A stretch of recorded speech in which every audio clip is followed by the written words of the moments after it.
Jésus.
Amen, amen, amen, amen.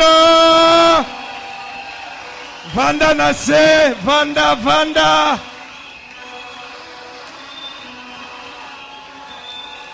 Merci. Yawa pambola yo. Nalobi yawa pambola yo. Abanda kotombola yo. Abanda nalikamwa sikana yo.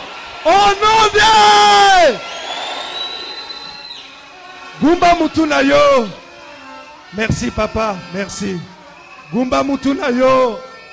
Tosambela natina na liloba ya tongo na lelo.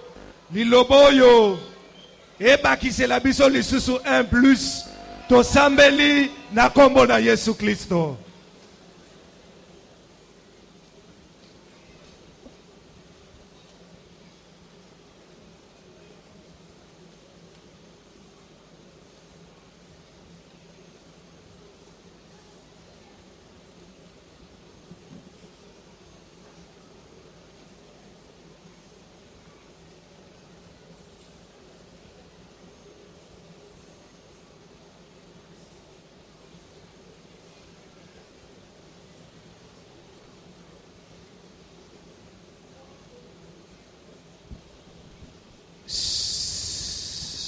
Amen.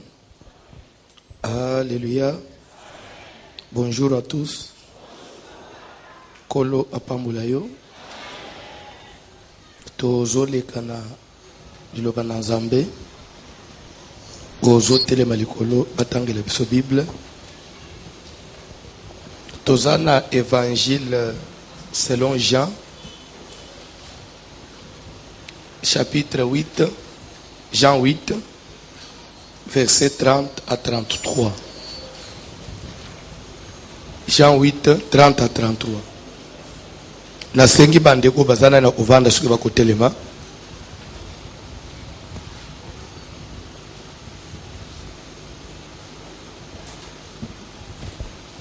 Tangele biso Bible ba. Évangile de Jean, chapitre 8e, du verset 30 au 33e, nous lisons au nom de Jésus de Nazareth. Comme Jésus parlait ainsi, lokola Yesu abandaki koloba boye, plusieurs crurent en lui. ebele bandimelaki ye. Et il dit aux Juifs qui avaient cru en lui, Ye koloba na bayuda oyo bandimelaki ye, si vous demeurez dans ma parole, soki boumeli kati na liloba na ngai, vous êtes vraiment mes disciples. bozali solo bayekole na ngai, Vous connaîtrez la vérité bokoyeba solo, et la vérité vous affranchira. solo ekokangola bino. Ils lui répondirent, Bayanoli ye, nous sommes la postérité d'Abraham tozali bokitani ya abalayama, et nous ne fûmes jamais esclaves de personne. totikala nanu kozala bawumbu te na mokili boye bawumbu wa mutu. Comment dis-tu, vous deviendrez libres? Ndenge nini ozoloba na biso ke ifo bozo bonsomi bokokangolama? Amen. Okofanda.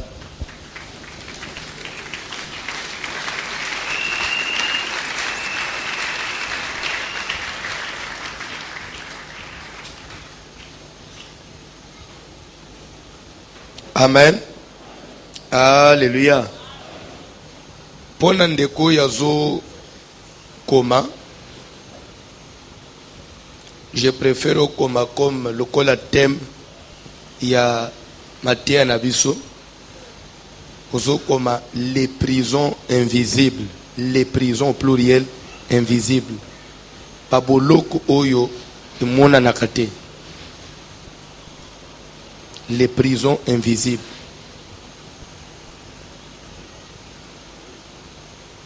Si ça va, on peut commencer.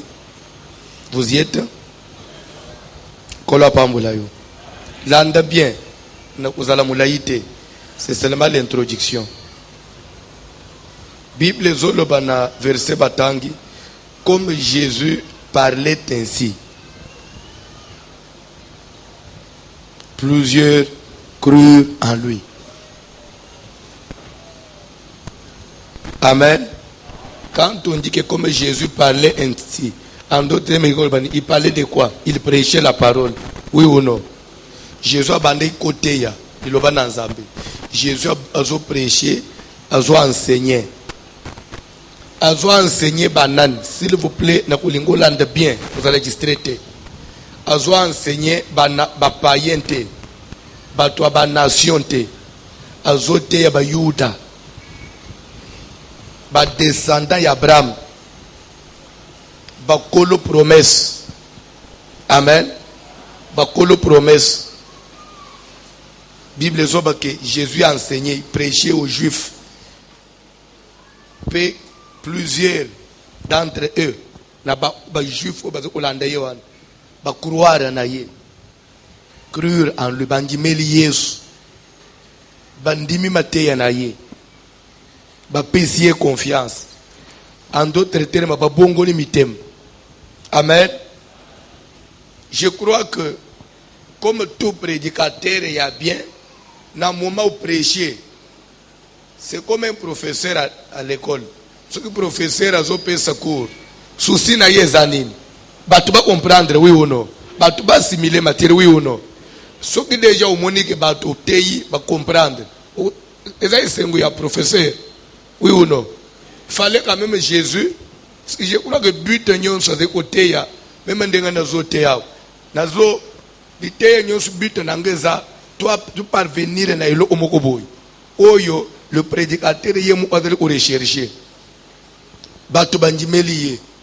Je crois que Jésus ne pouvait peut-être acclamer, dire que vraiment, merci Bondimeli. Mais la Bible il dit aux Juifs qui avaient cru en lui, il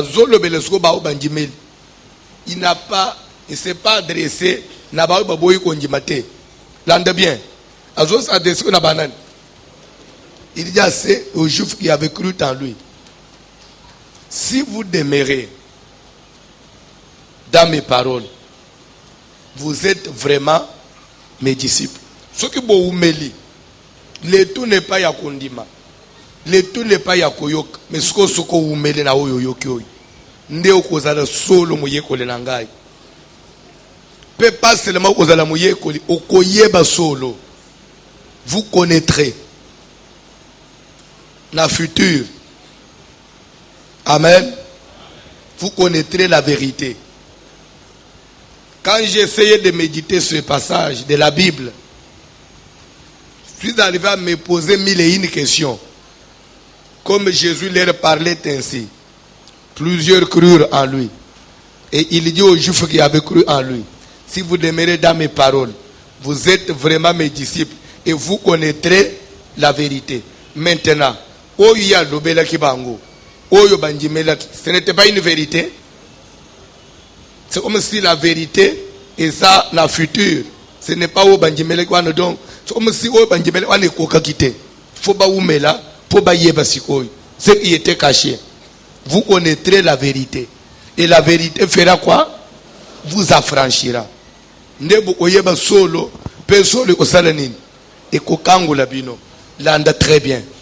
C'est que ata Banjimela qui est ce qui ba humilité na maloba na ye po ba yeba vérité ba kozala liberté ba kozala franchité. C'est clair? Est-ce que vous comprenez bien? Nazana besoin maloba na nzambe eza difficulté ko komisa ngo difficulté likamu na nzambe fo ezali ole lisolo tozo beta boy pono ko mema mutu nyonso na compréhension analyse na ngo eza simple nazo zongela nazo bandela nazana besoin même mama ya mukolo wa afanye ato tanga classe te mais le bananzambe est facile. Il faut aider mutunyons à comprendre le but que ezaya ba intellectualité le but que ezaya bikela munyons subo yebite puisque nderere bateye bele bazo sal ils veulent prendre likambo nanzambe comme manguna niveau mo ubo ya classe. Non, likambo nanzambe ce n'est pas ça. Le salut n'est pas pour les intellectuels, le salut est pour tout le monde. Comme pour dire que mutu atanga ta ko bikate, non, Dieu n'a pas dit ça. D'ailleurs, l'église n'a pas besoin de vos connaissances. Quels que soient les titres que tu peux avoir, l'église n'a pas besoin de ça. L'église a besoin du salut. L'anda bien.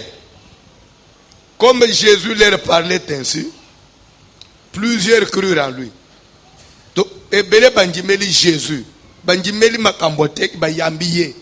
Ba croire na ye. Lokola yo nanga ina tonga, tonjimela nani? Tonjimela Jésus suite à nini? Na auto na parole na auto toyoka ki wiuno. Poto teyamaki ndeto salpe nini? Tonjimeli Jésus. Bande kwane pe ba teyamaki, pe ba sale nini? Banjimeli ye. Je crois que ça suffisait. Vous êtes sauvés. Mais Jésus maintenant s'adresser à Banjimela. Comme pour dire que Kondimela ne suffit pas. Oui ou non? Kondimela Pamba ne suffit pas. Il le dit maintenant aux Juifs qui avaient cru en lui. Vous entendez bien? Il n'a pas dit à ceux qui n'ont pas cru. Il s'adresse à ceux qui ont cru.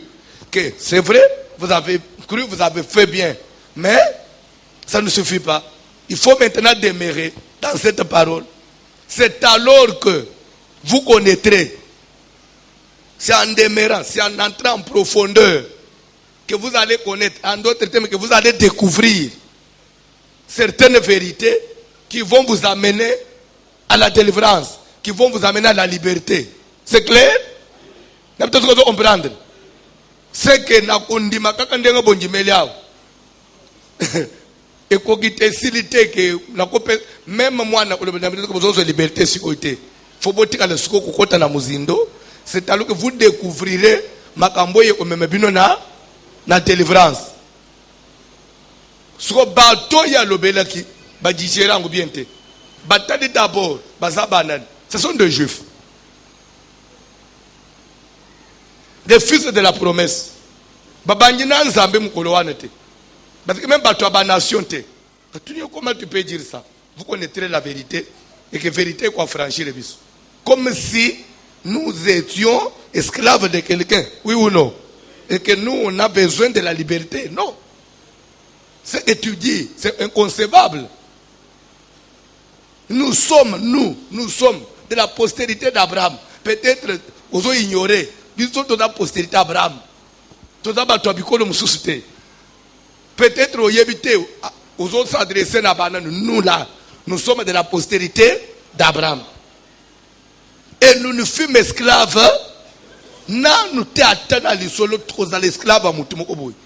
Quand tu dis que vous serez libre, de quelle liberté aux olobel? Ça veut dire quoi? Présentement comme ça, physiquement comme ça. Bande wana suki ba mitali, bazo mi mona ba prisonnier te. Bazo mona te que bazana a besoin de liberté. Pourquoi? Parce que c'est na misu ko yezo mona nate. C'est ce qui se passe aujourd'hui à l'église. Nous devons dire que si une fois il est à l'église, il tient les micros comme je prêche là, et que c'est fini. Non. Faites attention. Pour na bango boy bazomi mona baza bien. Oyebi lelo makambo na Nzambe comme soit ba église. Okomina tibisika moko boya bato se consoler. Toye tobini, toteyi bato basepeli, to pesi offrande, tobimi tokei. Mais que chacun essaye un peu de considérer sa vie. Ce que la Bible dit, ce que la Bible promet na muto azolu kanzambe, na ce que nous vivons. En réalité, ça Bible omi balé kesen. Amen. Betama bo auto avancer. En réalité, ça Bible omi balé kesen. Nous avons besoin de Matthieu très bien, d'enseignement très bien. Amen. Kola pambo la bino. Betama bo auto avancer.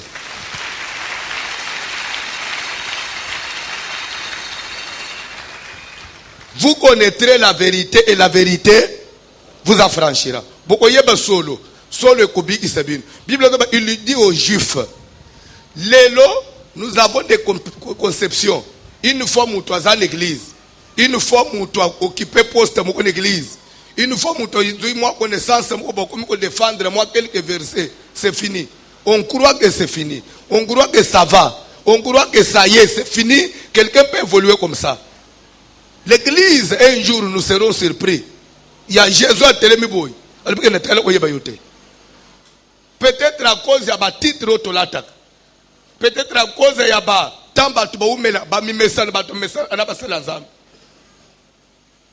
la liberté, la délivrance, la liberté spirituelle. Il dit aux Juifs qui avaient cru en lui que vous connaîtrez la vérité et la vérité vous affranchissez. C'est comme pour que ces gens-là n'étaient pas affranchis, mais ils étaient juifs. Ils étaient juifs. Combien de chrétiens ne sont pas affranchis aujourd'hui? Combien de papas, combien de mamans, combien des hommes de Dieu ne sont pas affranchis aujourd'hui? Combien de filles à l'église? L'ande bien. L'église est très longue, on dirait que place et les années passent, l'âge avance. Mais en réalité, et loko yele qui est pas dans Zambo Soziango. Et vous comprenez même l'attitude de Moutouazala Kanango, ce qu'il y a église Sika. Cet empressement là, cette curiosité là, il suffit Moutou Oumela. Même à Tayele il kambo obota. Il suffit Moutou Kota na loyenga église. À Bossene même Kayele il kambo obota. Moi souci wana, et ça n'est pas lié à quoi tu peux na loyenga sil. Et pourtant, c'est un prisonnier. Mais puisque ce n'est pas, ça ne se voit pas comme ça. Peut-être un calme apparent, comme si maintenant tout va bien. À l'église aujourd'hui, c'est plein de malades. À l'église aujourd'hui, c'est plein de gens. Oh, Bazali n'a pas de problème. Mais ils sont dans l'ambiance. Il y a des jeunes filles qui viennent et qui vieillissent à l'église.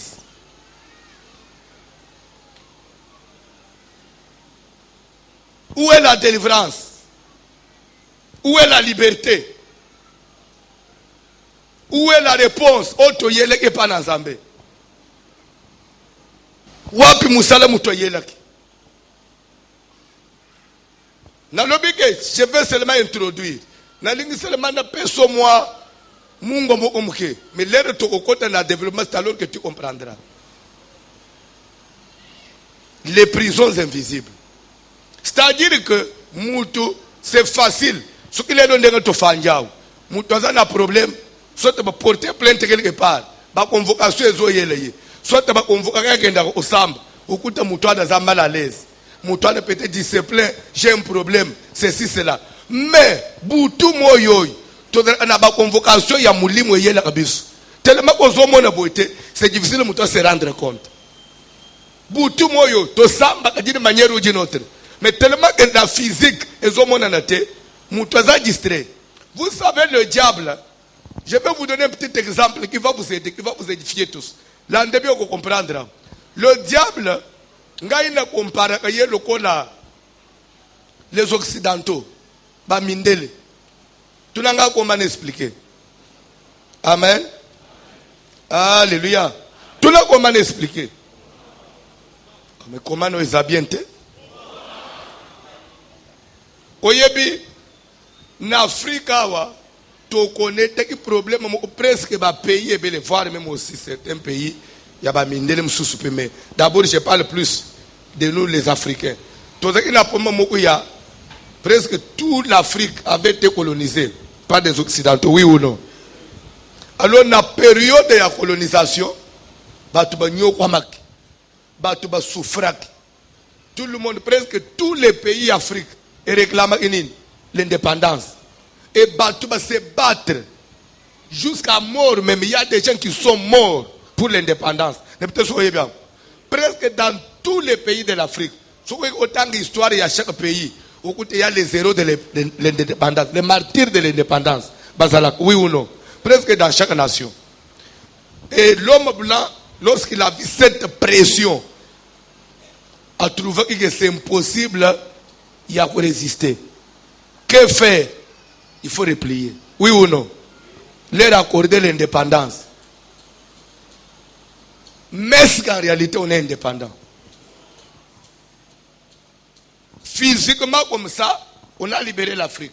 Mais sur presque toute l'Afrique, la politique, tout c'est défini par les mêmes personnes.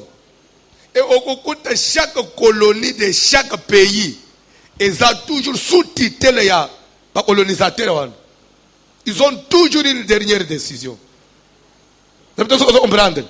Parce que vous se rendre compte maintenant que, peut-être vous ne vous rendez pas compte, on souffre même plus qu'avant l'indépendance. Les prisons invisibles. Maintenant, on nous gère de loin, à distance. Mais si tu ne peux pas, si tu ne sais pas comprendre, tu ne comprendras pas. Même chose avec l'église. Batunyo sutolingo osambele, topen d'église, tobongo le mitem. Batu continue à l'église. Croyez que nous avons fui la sorcellerie, oui ou non? On a fui les coutumes, oui ou non? Tokimi bitumba ba famille, tokoti kon église. Pour nous uzuka Jésus uzo délivrance. Mais est-ce que réellement, tokimi kindokia famille? Est-ce qu'on n'est pas géré par les mêmes forces? Est-ce que quelqu'un m'a compris? Est-ce que quelqu'un m'a très bien compris? Est-ce que ceux qui sont à l'église, est-ce qu'ils sont réellement à l'abri de la sorcellerie? Si oui, regarde ta vie.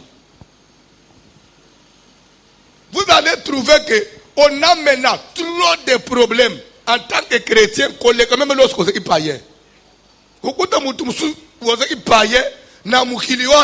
Des fois, on est embêté, mais des fois, tu vivais un peu bien.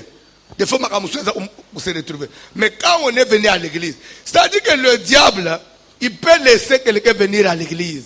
Il peut te laisser porter le foulard. Le diable peut vous laisser porter la Bible. Mais en réalité, tu dois gérer bien, même avant. L'identité, tu peux porter. Mais la solution, ce n'est pas facile. C'est pourquoi, ceux qui se comptent le béni makambouanete, vous allez registrer, croyant que ça va. Est-ce que vous pouvez comprendre par l'exemple là? C'est facile maintenant, vous pouvez comprendre. Les prisons invisibles. Donc maintenant, d'une manière invisible, on est prisonnier du diable. Mais physiquement comme ça, non, puisque pour qu'on ait sur le télé, on a prière. Et les gens pensent que c'est ça la délivrance, c'est ça la liberté. Parce que j'ai peut-être cette facilité-là, il y a copine et l'ensemble. Mais en réalité, les lois de la famille, la famille, même s'ils sont à l'église, ils subissent toujours les lois de la famille. Oui ou non? Les lois qui sont dans l'église, mais dans l'église, nous sommes dans l'intercession. Mais kozanga kobala oyo eza l'église ou bien ça ainsi dit sa famille. Mais maintenant l'église, il a eu quelle liberté? Il dit à ceux qui avaient cru, le tout n'est pas de croire, le tout n'est pas d'être à l'église, le tout n'est pas d'occuper des fonctions. Mais ce qu'on continue à muzindo te, au kososo le te qu'il faut de délivrance. Si je n'en ai pas clair. Si je n'en ai pas clair, si vous demeurez dans cette parole, si vous entrez en profondeur, c'est alors que vous comprendrez. Si tu rentres en toi-même, tu comprendras que peut-être tu n'as rien fait. Et tika semaine oy, tozo atansi koy, yakobande hotelisa yo. Comment est-ce que quelqu'un peut être visiblement comme ça? Il semble être libre, il semble être bien. Mais nandenge ya caché, mais mutoza ya kukangam, mutoza prisonnier, mutoza nase ya servitude à Satan. Et belé nenga tozo tambula. Okuta peut-être mutozo teye Yesu nanguya, mais vieux zobi keza ya nzambete. Influence zobi keza milimu mabe. Beta mabo auto avancé. Pendant une semaine, pendant quelques jours, nous avons besoin de partager, de s'entraider. Qu'on fonde une église à l'Oyengete. Kola pambula mutumoko. Kola pambula mutumoko. Kola pambula mutumoko. Comme Jésus leur parlait ainsi, plusieurs crurent en lui. Batu bandimeli, batu bami pesi na likambola zambe. Vraiment, Jésus pouvait dire ça va, babongo limitema. Bazu zamba zolokumu. Mazo yebisa bango. Atendenga bondimeli awa. Suki bokoti na musindo teza pasi. Boko biga changement mokote. Baribite, okolo bana biso bongo te, biswa. To angama na nini? Peut-être même ndengo fanjwana, okope ko mituna. Kada sana pomete, naza bien. Pode nini na bala? Mais au bal, mais quel est le bal? Nazana bal. Mais pour quel futur? Natanga. Mais après otanga. Na sadaka. Mais après musala. Où est la stabilité? C'est vrai qu'aux autres salles. Où est la stabilité? Satan n'a pas dit que mutozo musala. Mais à zone stabilité. Satan n'a pas dit que mutobo. Mais bana wana bazana venir était. Satan a côté comme mutu. Atangi classe, asilisi, atala ba titre belé, mais pas bénéficier na yangote. C'est mutu, azaka prisonnier à Satan. Quand bien même asilisi classe, peut-être peut dire que humanité na famille, bano baba tubatanga te depuis que ngane une église na asilisi classe, oui, mais asilisi classe, ce qu'on doit faire musalanini. Vous avez quelle vie? Na ba batanga te ba ko so mo nongire bango baza délivrer tan na yo. Boda na différence ni. Kola pambula mutumoko. Kola pambula mutumoko. Kola pambula mutumoko. C'est facile ce que tu as un exemple na question ya colonisation. Les ce qui tolingi total na avant l'indépendance na sikoy. Différence des années.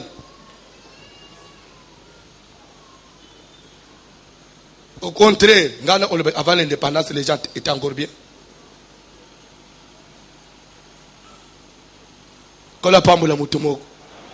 Est-ce que quelqu'un ne peut pas prier pour sa vie? Est-ce qu'il n'y a pas de quoi mouton mitouna? C'est vrai, il y a l'église. C'est vrai, il y a Jésus. Est-ce que ça va? Est-ce que spirituellement, je ne suis pas géré quelque part?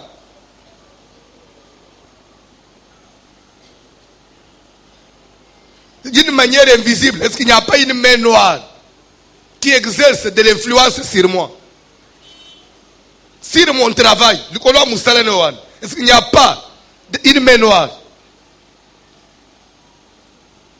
Et c'est cette main noire, c'est cette influence-là. Nous sommes les prisons invisibles. Au cause de la boy, on paraît très bien. Mais spirituellement, qui m'y est athée? Ba musutu bazaliao, na bu mutu moy, na moy boy, mutu normal. Mais les réseaux qui sont en bête, azo bika ba influence ya ba mari de nuit. Ti les lois à l'église, on a des gens, bazo bika ba mari de nuit. Ti les lois dans la batu, bazo bika ba femme de nuit, mais il est à l'église.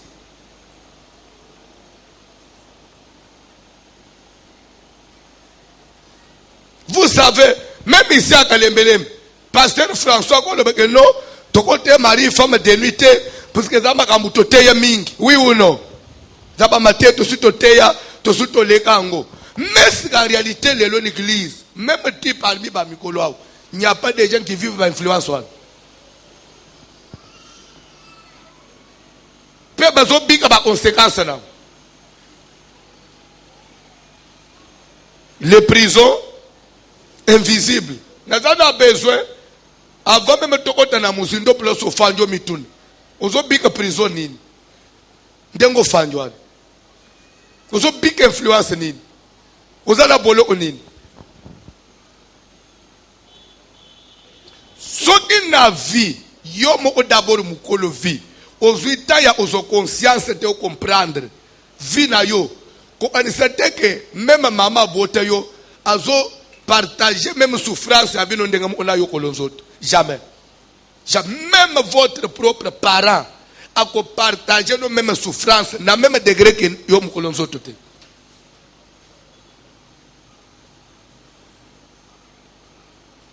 C'est comme on dit na adage moko ya lingana pasi na nzoto a moninga eza lokola ngambo ya mai.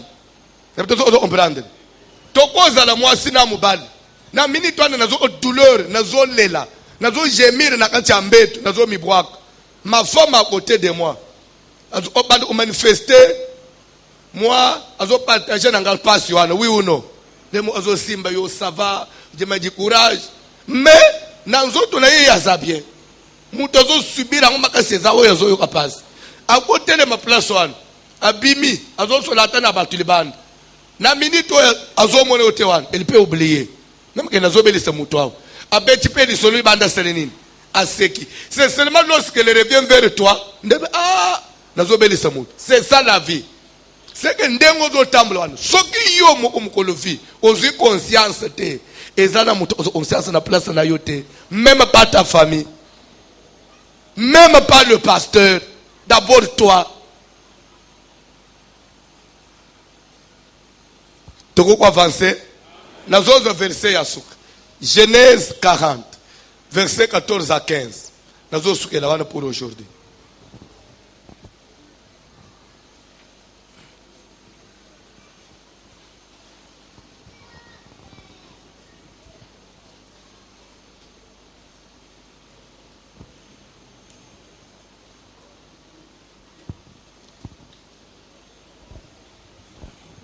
Rapidement. Mais souviens-toi de moi. Pardon?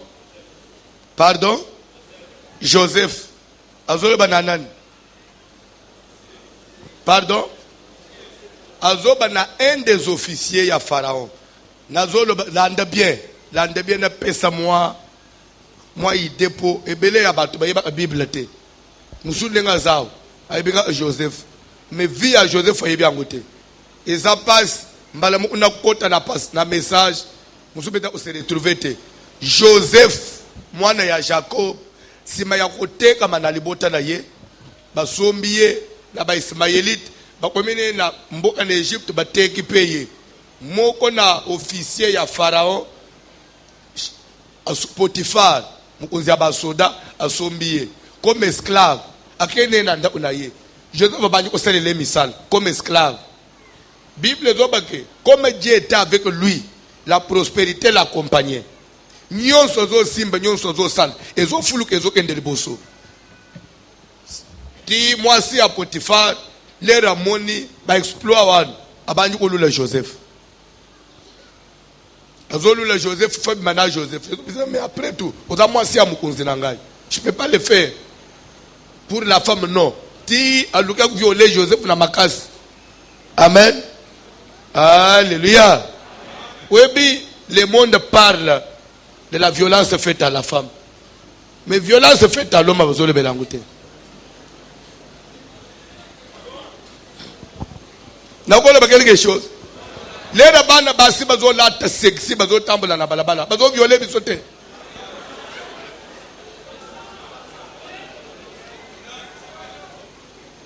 Omoni na boy kotala kuna. Ngai tina osala tout na otsa motion na parler du peuple. Balo bele pena lukambo bana basi bazo traumatiser biso fort. Tina ba église. Tona kimete. Elles nous ont pris en otage.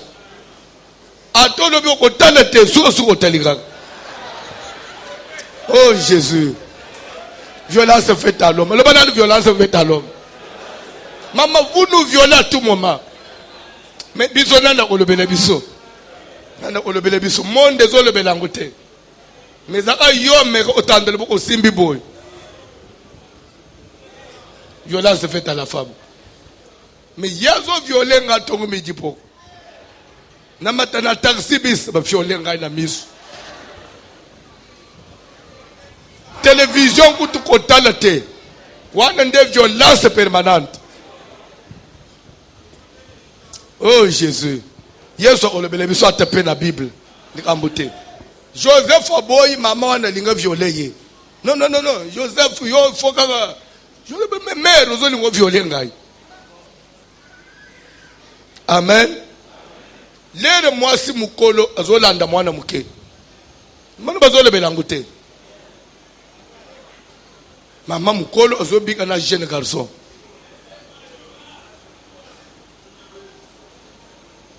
Na lunga place one. Ti ba ye okanga Joseph babwa ina prison. Omoni likambo mwana mubali ka ya ndebi makamba be. Et pourtant en réalité mutifala c'est le prison za mwasi ya Potifar. Mais Joseph ndazomi kuta na prison, muto bande violence tikali libre. Na mukili ndembo zala mwana mubali. Mwana mwasi ko latela yo mabe, azuye ko séduire abetelo ba tour, osali nyos. Wana to funje ba okanga yete. Mais yo sala kalobo ko simba ye. Yo ndo zo kanga. Nazote ya mabe.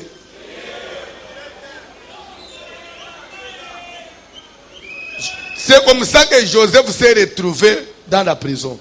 Abandi ko souffrir. En réalité, les Cambouasses les anines. Pour boyer comme madame c'est Potifar. N'est problème nyos. Moi nous balons dans la prison.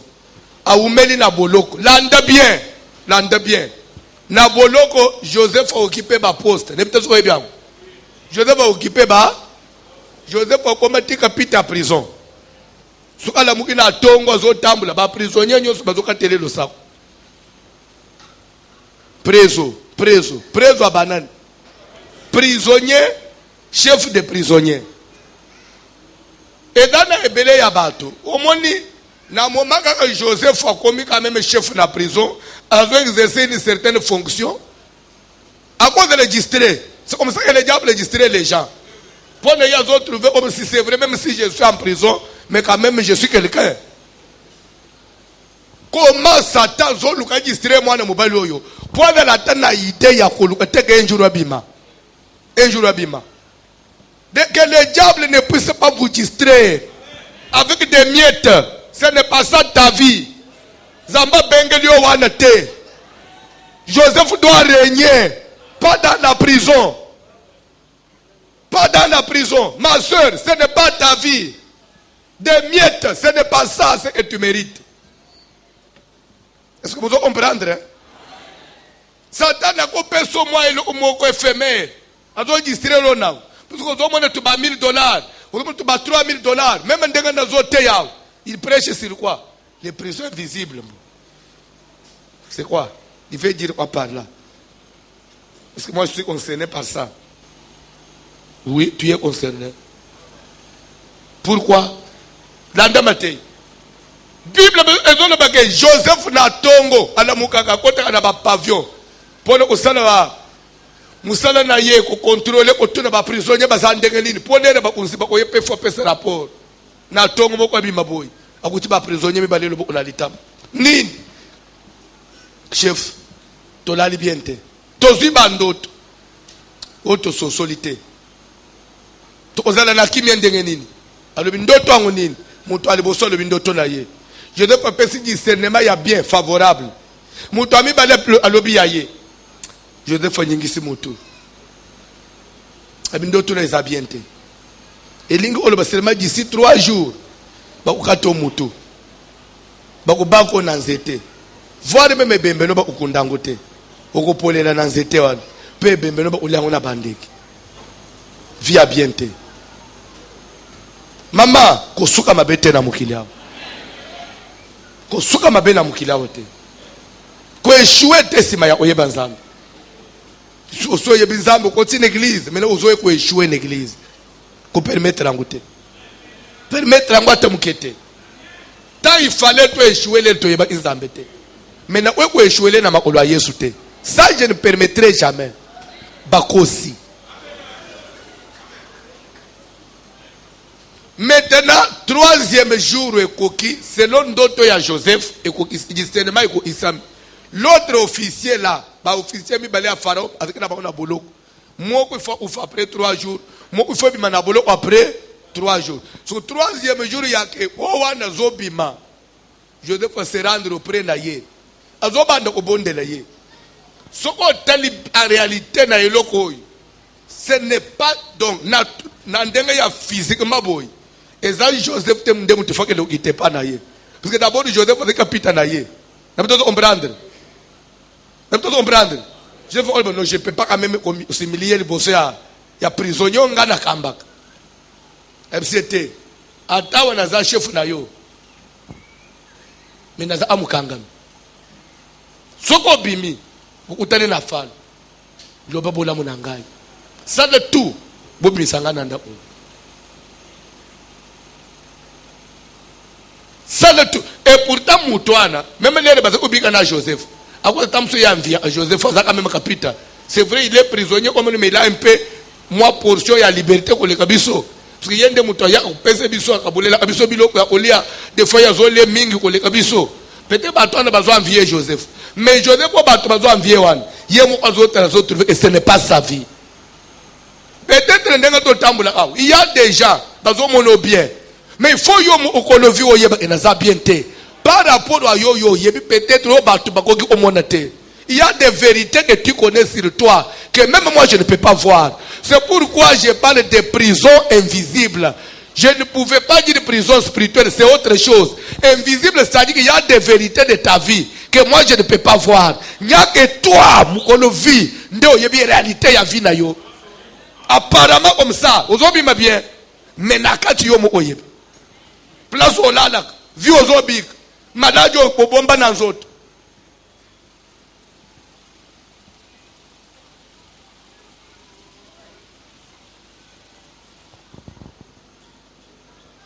Tokoba, est-ce que vous comprenez?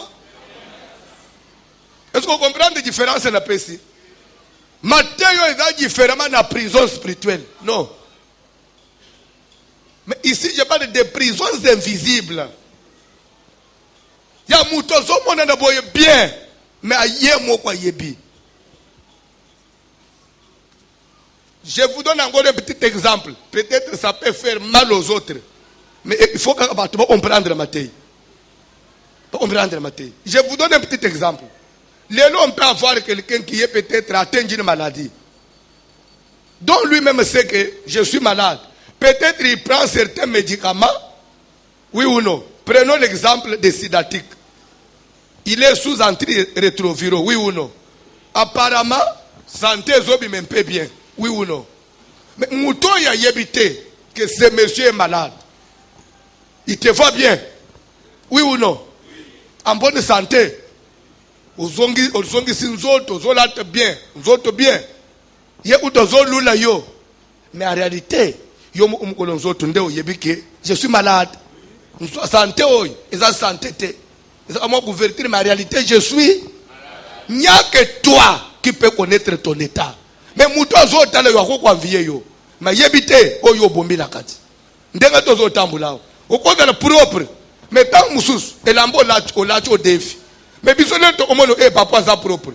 Mais yonde mukolonzo to ebike za yanga iteza kolokwa odefi. Lena ozonga soke zuitashi mukolo nango akuswalisa ngai. Sike bele abantu bazotambula na ba problème na mitema. Baza kukufa na kati. Mais apparemment comme ça baza bien. Mais ils sont dans les églises. Peut-être quand on danse là bien. Toko bina bisonye su to seki. Mais olala ki wapi? Kola pambula yo merci. Olala ki wapi? Ozana vi nini?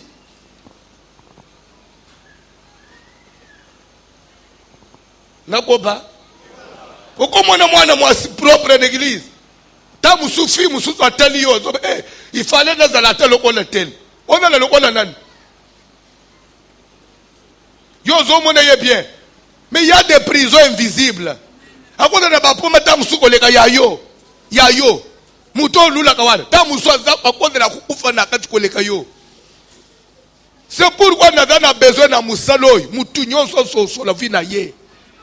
Joseph Moutoye baki vi na ye. Ata ba prisonnier bazo lula ye. Alobi ndenge bozo mona ngaya na biente. Suko bimi okutani na falo beteli solo na ngai. Na bosala tout na bima pe na vie oyo. Est-ce ko bima na vie oyo te? Ko bima na vie ba imposer yo te. Huko bando kubika vi yako defa ti wapi? Vi yako landa batu na sima ti wapi?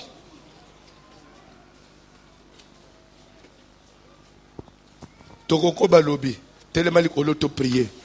Bayembi kantik. Bayembi kantik. Telema to prier. Lobi ndena ufungoli. Apesi na introduction bon. Telemali kolo to prier. Na teima be. Telema to prier.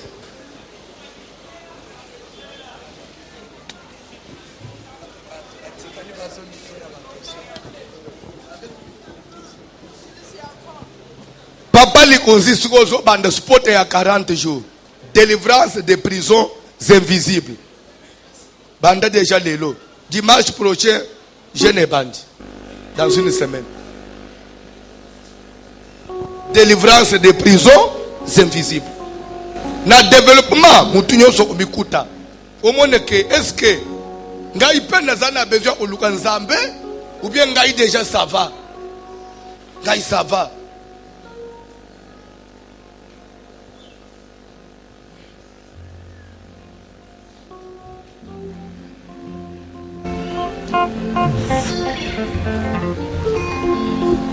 Les gens locaux qui la couple moko l'église.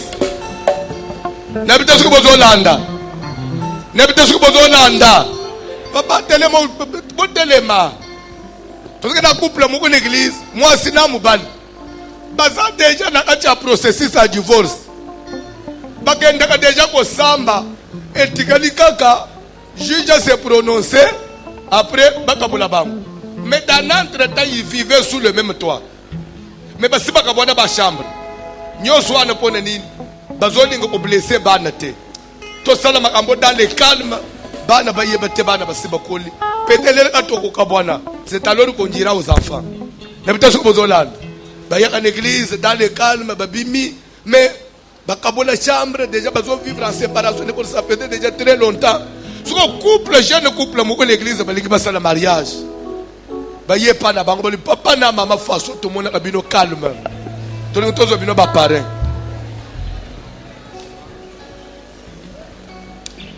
na teima be na sukeli ka exemple na kachango ka bongo suki boko ki we debi so vraiment tozo ata modèle na bino est-ce que ça modèle a ozwa bande ko bazana modèle yo ko ozwa keba. Tout ce qui brille n'est pas de l'or. Nous avons besoin, peut-être, on se contenter de nous féliciter au Nangote. Yonde Kolofi. Ou bien place, ça ne marche pas dans la vie.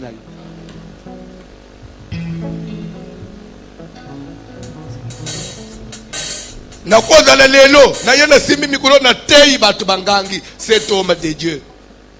Est-ce que ce qui n'a la inzana nando bilo bokoye? C'est pourquoi aux hommes la Bible est allée plus loin. Jésus dit la grâce est trompeuse. Aux hommes na mis sur des kosak. Nous avons besoin de prier. Seigneur, faut aider Vinangai. Nabi mana prison à Satan. Lero toko de fungula lobe ko bando umona faso dini yoko zalo kangam. Faut nzamba délivrer na musalo. Faut singe katana. Influence mnyonso ya mulili likolo santé na yo fetele nini? Il faut s'arrêter. Batu bazo mono oza bien, tamuso za bien na moyo. Mais buto la la kate. Tension mataka yo, nzoto no one, eza onjiri abatu mususu. Mais ce que na tongo zo un peu bien. Des fois, au sein que fort na miso abatu. Ou il se que tu es malade. Mais ta conscience c'est que tu souffres.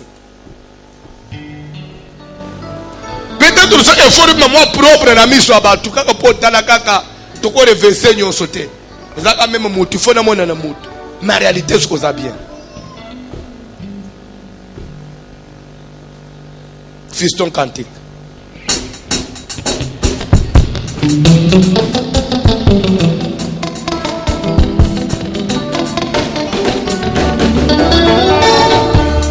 Hey, hallelujah. Mwana wa Zambi, hallelujah. Hey, hey. Samakanda weni, hallelujah. Hey, hey. Chimpinga balashuani, hallelujah. Hey, hey. Jésus.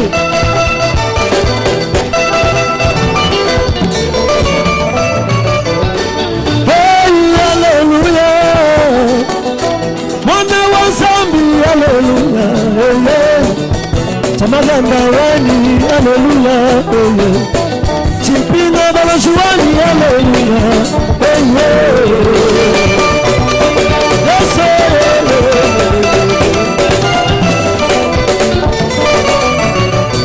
Bambu mabambu nibana, mutino da yese, Bambu mambu niduma, babolu wa yese, Chamila iwane,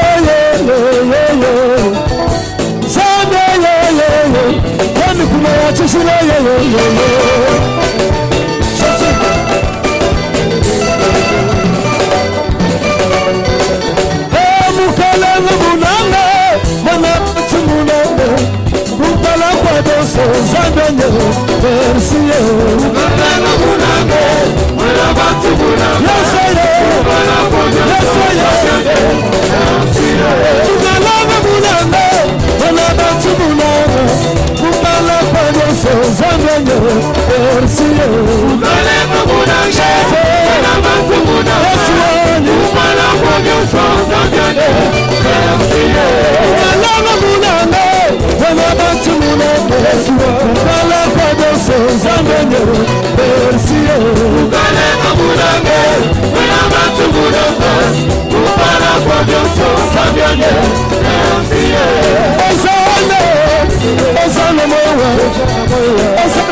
je venais de dire, à part yo, mutu musoko comprendre passe na yo ndenge moko na yo azate.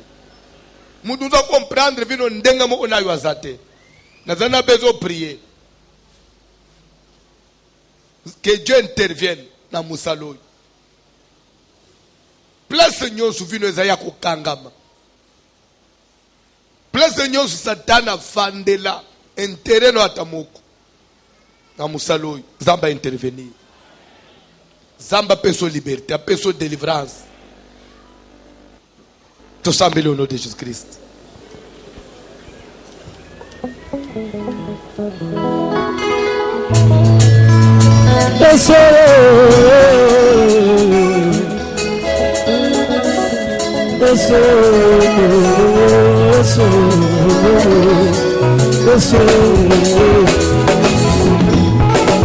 Kozala mosika na ngai te, zala pembeni na ngai, tonganga lelongo Yesu.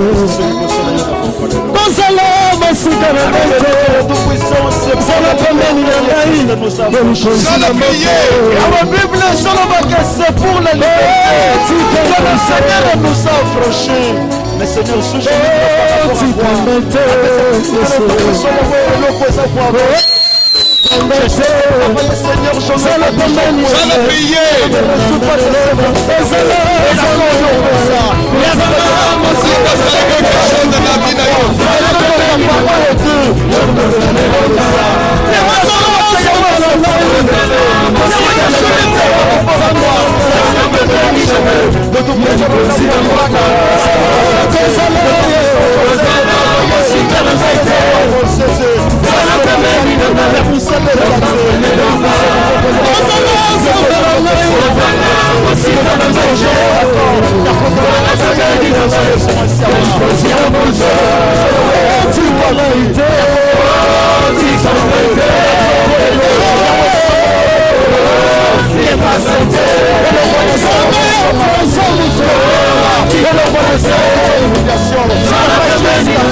Seigneur, tous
Yoka.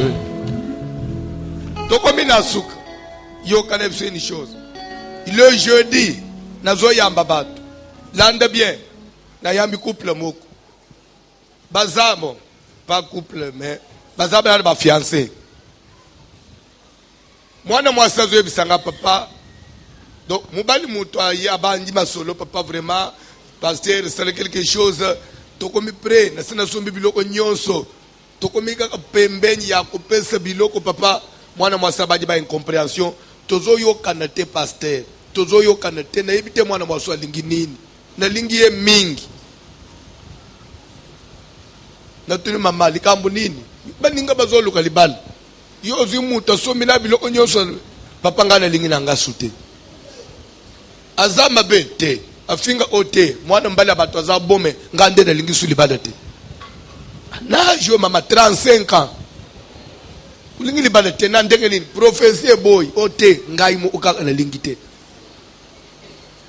tellement que na insister azo bisaka pasteur est-ce que toko so la biso mibale na bisi frère fanda pembeni les deux autres na mwana masazo bisanga bo pasteur ya ko comprendre te peli kamboy atene bisi nani a comprendre te na banji na fiancé ali boso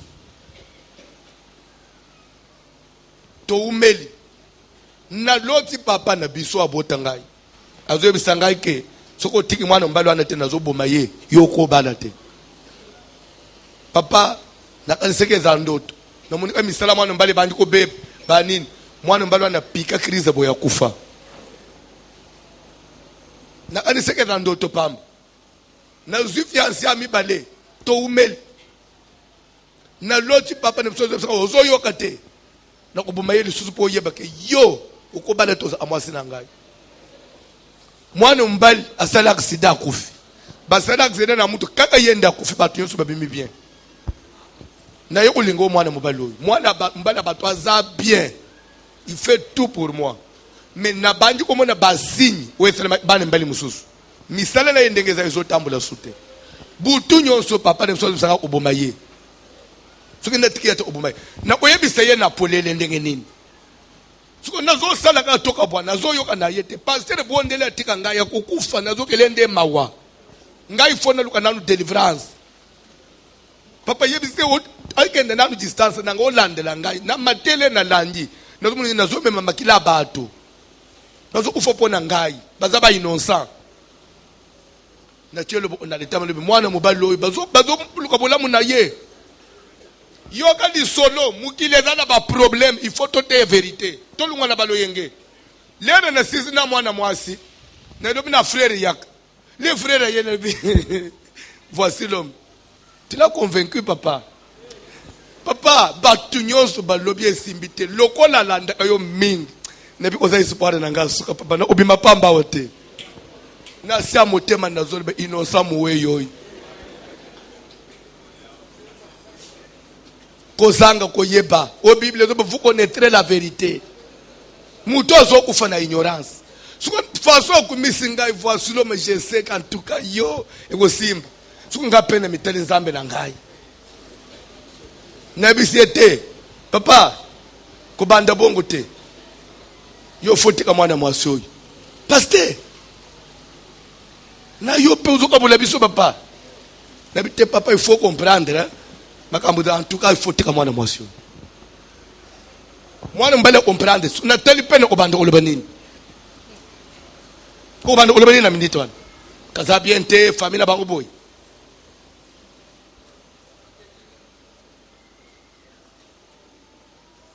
batu bazo tambula na mukila batu badana ba problème na nzoto okoye bango te mais yazo moneni nazo bala mwasi mwana mwasi uzo moneni na bali mobali obali prison obali liwa oko souffrir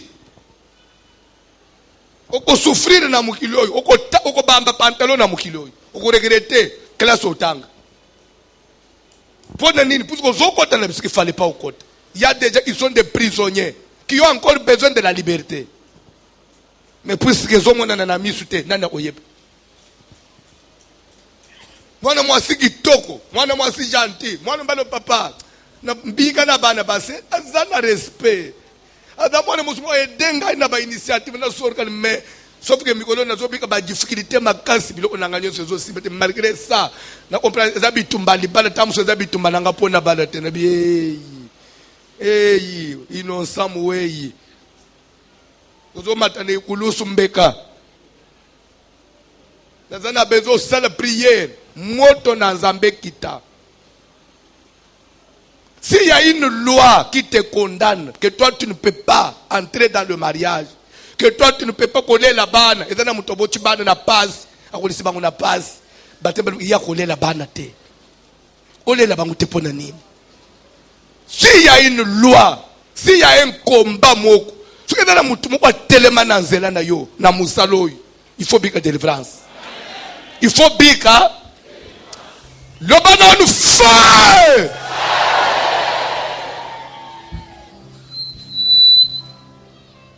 Donc papa wana boti bana eza kola ba maki na yamela ka yemoko. Mutu musoko kota na bilanga na yete. Bana basi kitoko. Me bako bana te po papa na bango aboya na bilanga na ye. Papo ya ko dominer ngati wapi. Na minito soka fanya tazo beta carte quelque part. Le ballon nous fait.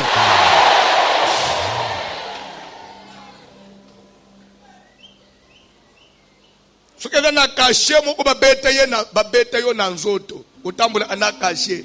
Makambo mabende landa kayo. Ya malamu za apembeji na yote. Boko de la groupe bosali likambo. Bako akite baninga kayo ndeba okondane. Pona nini? Kaya yo likambo ndebi makamabe. Pona nini? Le bonheur nous fait.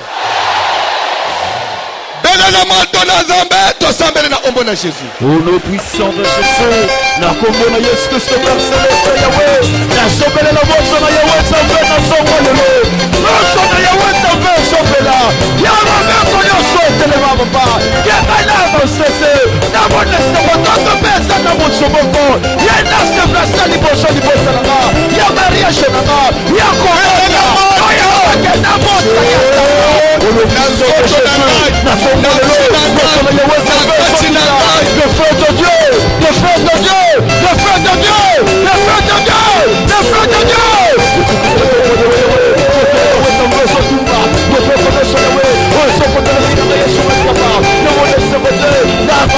Le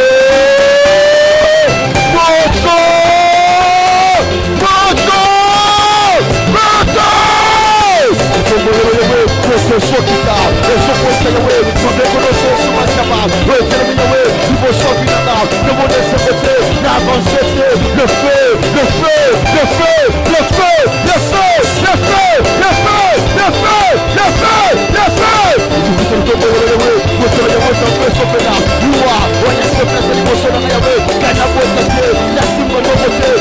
le feu,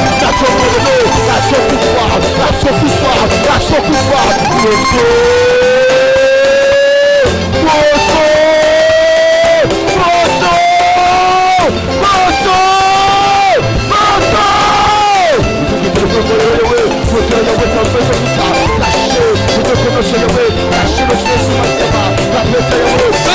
le feu, le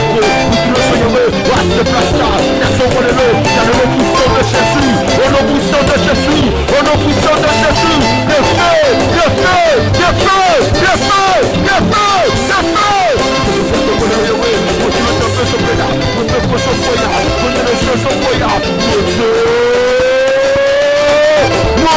feu, le feu, le feu, le feu.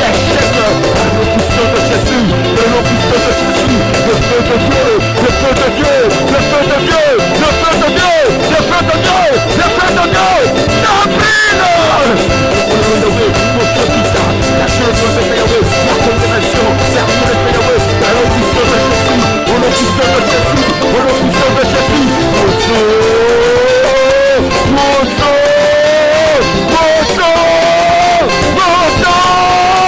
feu, le feu, le feu,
était à Souka. Avant Zoé qui était à Souka. Un exemple. Nous voulons seulement édifier l'église. Amen. Vraiment, je demande pardon. Nakutana na mwana mwasi moko. Na bitatu ko Zolanda. Mamo ya bota ye. Asalaka ye boy. Ako sambele na église mususu te. Akende aka sambela place mama sambela. Me église angu nini? Bunganga, bundoki ba mbikuji wana. Bona mosobe me mama. Ukume mangala bisika wana te. Après tout nage na ngai. Na sina sosole vérité. Bena na babilo kwa te. Faut sambela akuni. Mwana masobi jamais. Mais on a bando tout ce que mwana mwasi alali. Alota mama na bangwana mabe des fois za azokende kuteka bango. So me ko me mangala bilo. Ozomona église da bundoki. Mwana mwasi tambuli ba église tipa ayikutana na biswa. Abetele ngali solon. So mama na bango zo epse boy. Lokole yo boy kolanda place ngana naza. Ukubala te. Ti yo place ngana sambela. Mwana mwasa ya na ibisie mama kosi. Prière mobali ya monani. Ba pesi bilo otu libala to pamboli. Jour sugo yake umoni mutu abali ifonzo sugo bilo agende utike pa mobali na yene na tongo po na po onde libala après libala zo akepa na mbala mo zongo pa na bangote. Lesu ayepozo bilo mama ibisie fanda obalier pone libala ozwi. Mais prenez au je vous jure devant Dieu, clairement comme ça. Ça betinanga défi, les balozi, mais au boto ozonga. Tama ozo babongo ponani. Na lobi na yo. Wana masabeti karayi. To pambuli bala mutoke. Une année bébé azoyate. 2 ans bébé azoyate. Bakenda na ba hôpital, les bazo célèbre examen. Ba minganga bazotala mwana mwasi oza correct eloko te ni infection nini yokutume tozoka mozobota te pona nini mwana mwasale utabla kosa lere mubali pa ya nanu mbale omana batalika boy azos permis total ba minganga balobi oy même après 100 ans yokobota te mwana mwasale singa lere azonginda mbale ebiseke mesko ngana obota te na fandele no nini soki to umeli na weko samasoni pamba. Je préfère tout kabol. Moi nazo te bengana boy te. So yo boy ngana mubali akanga bisaka kima kenda libali kufa. So mwana mwasa zonge pana bon. Mama lobi ozonge na ndako. Na bisaka ko zonga na ndako. Mais voilà comment les diables zo beta carte. Ko bote wuchata na mwana mwasite.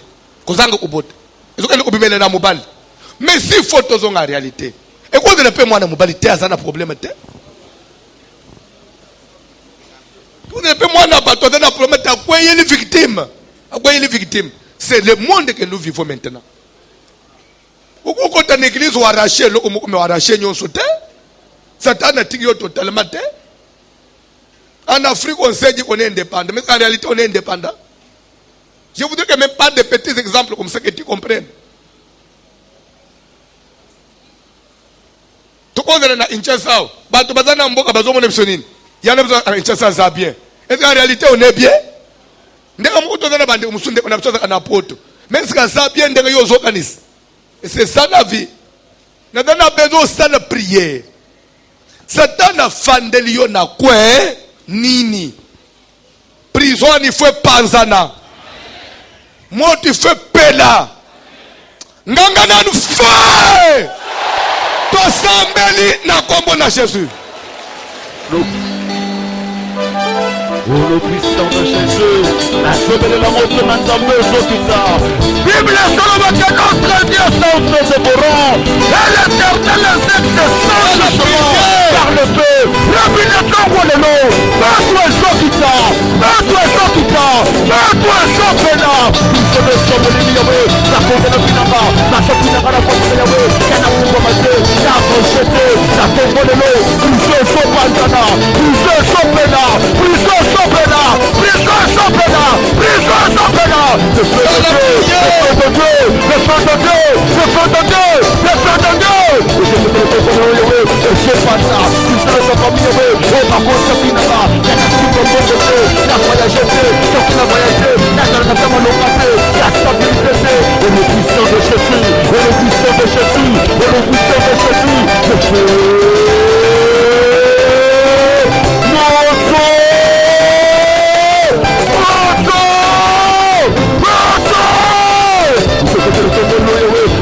Kita, et Sopanta, Michel Joé, on a fait Sabinaba, Yamulagi, Yasamba, Yamai, Maye Sokoka, Maye Sopena, Maye Sopena, le feu, le feu, le feu, le feu, le feu, le feu, le feu. De Jésus, Dame de Sosika, Dame de Sosika, Dame de Sopena, Dame de Yahweh, et Sosanta, Dame de Sopantana, Sumwa Fami, la tombe de Yahweh, la connexion de Sopenta, Sumwa le Sopantana, et Sopantana, et Sopantana, Mozo, Mozo, Mozo, Mozo, Mozo.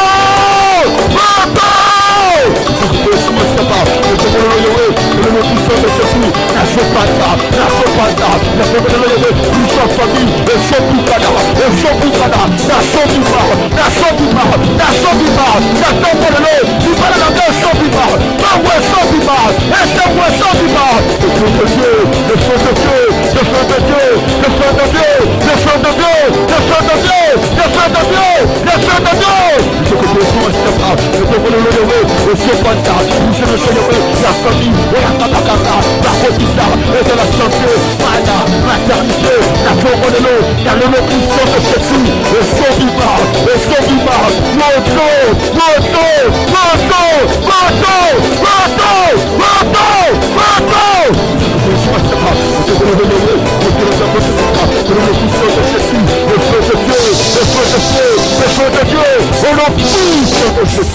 Vous savez, les prisonniers, ce n'est pas seulement ceux qui sont dans des centres pénitentiaires. Ce n'est pas seulement ceux qui sont dans des cachots. Ce n'est pas seulement ceux qui sont dans les maisons d'arrêt. Mais il y a aussi des prisonniers qui marchent, qui semblent être libres. Dans l'église, dans la société, dans la famille. Au moins, même dans le centre pénitentiaire, on a fait 3 mois. Et puis après 3 mois, on a fait. Mais il y a ça t'a condamné pour toute la vie. Mais vous y habitez. Vous avez mené aux habits. Des fois, vous avez mené aux habits. On dirait que vous avez passe, on dirait aux habits. Mais il y a tant de choses à la lobby à Kobim. Mais il y a eu des gens tika sima musalo nzamba kangula vina yo betele yesu maboko bien fanda na se zo offrande simbo offrande na loboko mobile mais on a besoin au salle prière. Voici l'homme, voici l'homme, voici l'homme, voici l'homme, l'homme des douleurs.